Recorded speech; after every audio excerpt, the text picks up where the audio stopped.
Alright, this is a quick video of how the heater in these old VW Beetles work. You might be wondering, and I get this question a lot, does it have AC? No. Does it have heat? Yes. And it's very hot.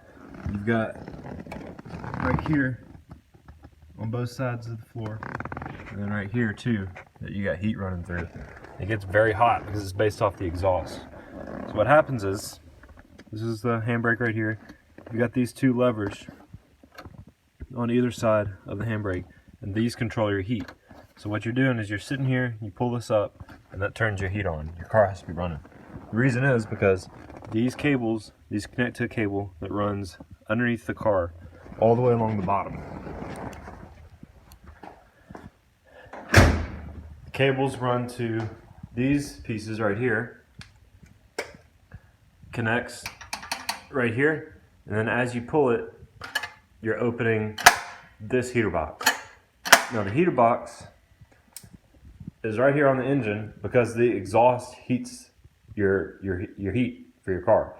The way that works is you've got the heads right here, you've got exhaust ports right here, which goes straight to the muffler. You've got another exhaust port right here, which also goes to the muffler under here.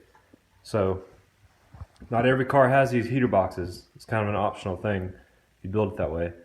Some of them just have a J-tube, which is just this pipe with no box around it. So there's a pipe running through here, goes up, also connects to the muffler. Now, when your car's running, this right here, main pulley, is spinning the alternator right here, which on the back of it has the fan. Now that's how the car gets cooled down. That's why it's called an air-cooled car, is because this fan is forcing air over the cylinder heads to cool it down. It's also forcing air out of these two channels right there.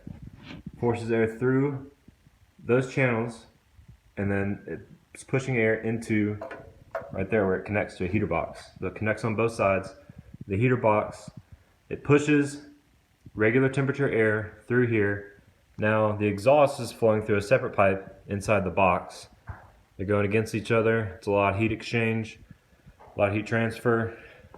So now this fresh air is getting pushed up to here, and then when you pull this cable, it opens up that box, and now the air runs underneath the car, up in there, and right to your feet, and it is super hot. That's how the heat works on an old Volkswagen.